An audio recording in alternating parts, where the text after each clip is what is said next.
Hello everybody and welcome back to our channel which is Elite Students Club. So moving up to the last topic towards the chapter of carbonate compound. देखो जी last video में हमने क्या किया था, we covered ethanol and ethanoic acid right. तो उसमें I really don't think so किसी को कोई इशू है, कोई प्रॉब्लम है. If there is anything like that please make sure कि आप कमेंट करें, ठीक है. अगर वो वीडियो आपने नहीं देखी है तो उसका लिंक डिस्क्रिप्शन में है. कार्बोनेट्स कंपाउंड की अलग से जो प्लेलिस्ट है उसका भी लिंक मिल जाएगा आपको. And from the very beginning of this chapter please try करें कि पहले ही इस वीडियो पे जंप ना करें, ठीक है. If you are revising just this topic so it is very good. आज सोप्स एंड डिटर्जेंट्स है, लास्ट टॉपिक है हमारे चैप्टर का, ठीक है. तो यहाँ पे पहले जो एक what my technique says is कि पहले सोप्स और डिटर्जेंट्स में ना डिफरेंस पता होना चाहिए.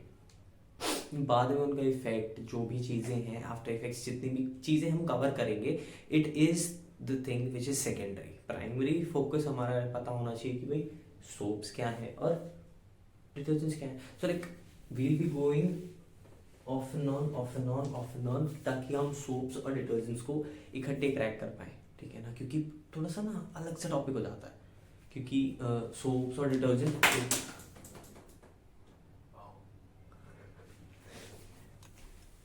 एक्चुअली सोप्स एंड डिटर्जेंट्स हमारे लिए is a kind of similar topic, right. तो हो जाता है कई बार, कोई नहीं, लेट्स सी व्हाट हैपेंस. यहाँ पे सोप्स जो होते हैं उनकी सोडियम चेन्स होती हैं which are connected by the carboxylic acids, ठीक है. कार्बोक्सिलिक एसिड याद है हमें, ठीक है. नहीं याद है तो अभी बता देते हैं. कार्बोक्सिलिक एसिड जो हमने इथेनोइक एसिड अभी किया था उसके साथ, ठीक है ना.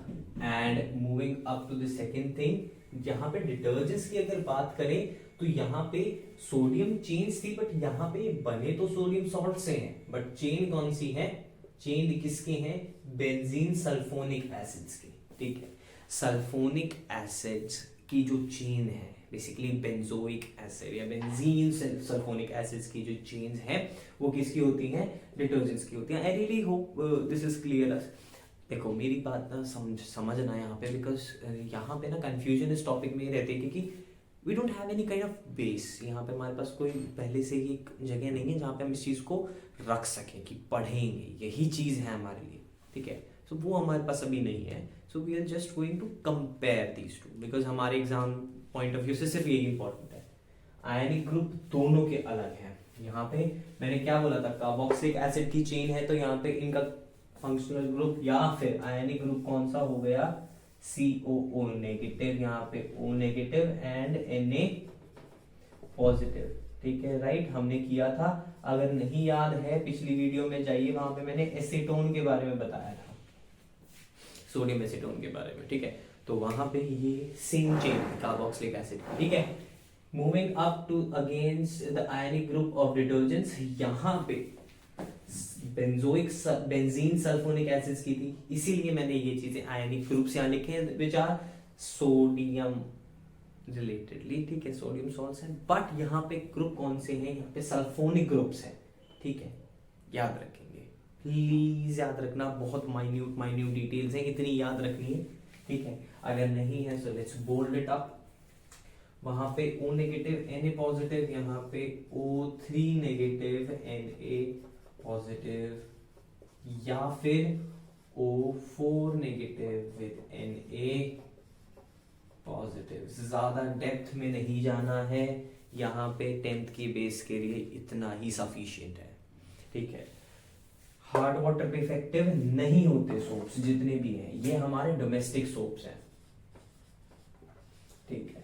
अगर आपको नहीं समझ आ रहा है कि होते क्या है, ये डोमेस्टिक सोप्स हैं जिनसे आप नहाते हैं ना, तो वो क्या होते हैं, वो सोप्स होते हैं. These are not effective on hard water पे इफेक्टिव ये नहीं होते, ठीक है.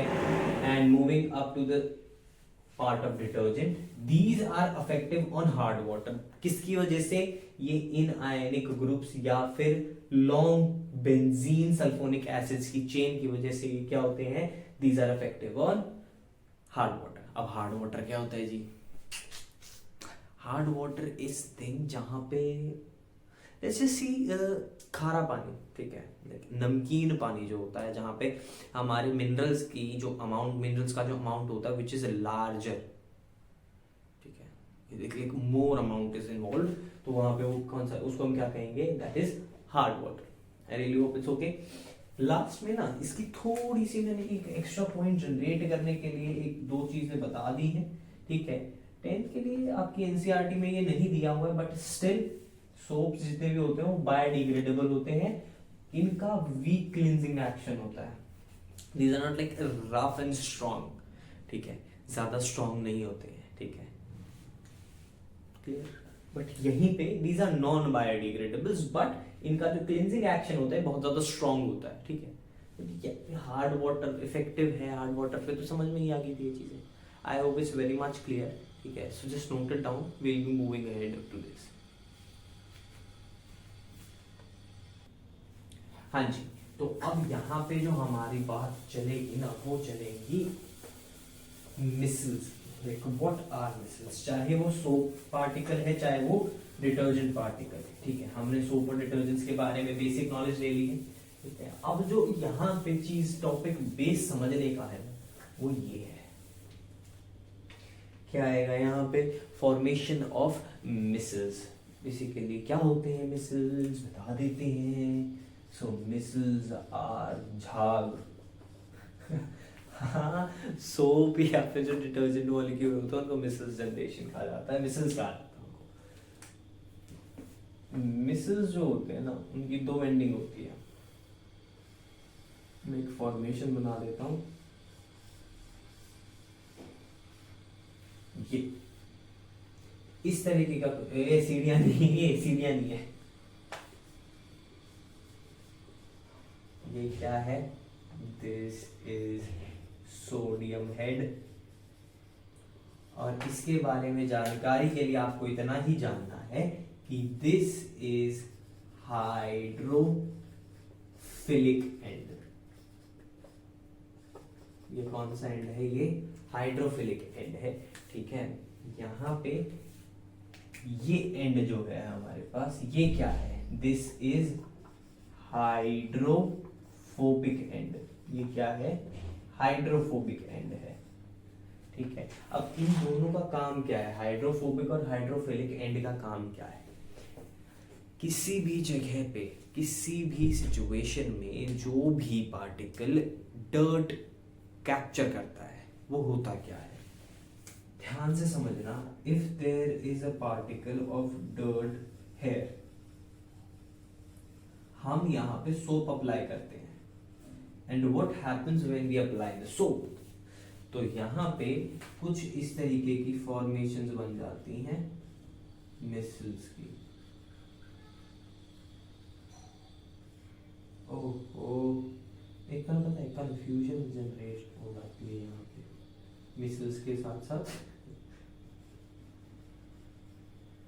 भाई मैंने ना बहुत पहले कहा था, जो मेरे साथ जुड़े हुए हैं उनको पता है मेरी ड्राइंग ज़्यादा ऐसी अच्छी नहीं है, मैं फिर भी कर रहा हूँ क्योंकि चाह रहे हैं, पढ़ लीजिए थोड़ा सा। देखो ये जितना भी बाहर वाला एरिया है, ये क्या है, हाइड्रोफिलिक एंड है। Now what is philic and, hydrophilic यानी कि विच इज वाटर फ्रेंडली, ठीक है। ये जो बाहर वाली डॉट्स हैं, दीज आर वाटर फ्रेंडली, ठीक है। बट ये वाली जो चेन है ना, ये कंप्लीट चेन है, ये हाइड्रोफिलिक होती है। हाइड्रोफिलिक मतलब ये पानी से डरती है, फोबिक हाइड्रोफोबिक चेन है ये, and these are afraid of water, कह सकते हैं इनसे डरते हैं, तो पानी को ये दूर फेंकते हैं, राइट। कभी आप लोगों ने नोटिस किया हो, नहाते हुए ना लाइक साबुन नीचे गिर जाता है तो पानी उसके साइड से ना ऐसे बाहर निकल जाता है, ठीक है। तो जब वो बाहर जा रहा है ना, तो वो जो बीच का जो खाली एरिया है, पानी हमारा यहाँ चला जाता है, साबुन यहाँ गिरा, पानी इतनी दूर चला गया, क्यों, क्योंकि ये जो चेन बनती है ना सोप की, ये हाइड्रोफोबिक एंड है, वो ये वाली चेन है, ये वाली, ठीक है। ये हेड है, ये हाइड्रोफिलिक होता है, और यहाँ पे क्या हो जाता है, हमारे पास पानी आ जाता है। That's it for soaps and detergents, इससे ज्यादा कुछ भी नहीं आता। आपके लिए 2 ही क्वेश्चन आते हैं इस पूरे में से जो आज हमने किया है, उसमें से एक क्वेश्चन आता है क्लींजिंग एक्शन का। क्लींजिंग एक्शन देखो जी, क्लींजिंग एक्शन में आपकी इंग्लिश काम करने वाली है, क्योंकि वो मैं आपको इस सारे में समझा चुका हूं कि हाइड्रोफिलिक और हाइड्रोफोबिक एंड किस तरीके से फंक्शन करते हैं डर्ट पार्टिकल लूज करने के लिए। ठीक है, I really hope it's understandable.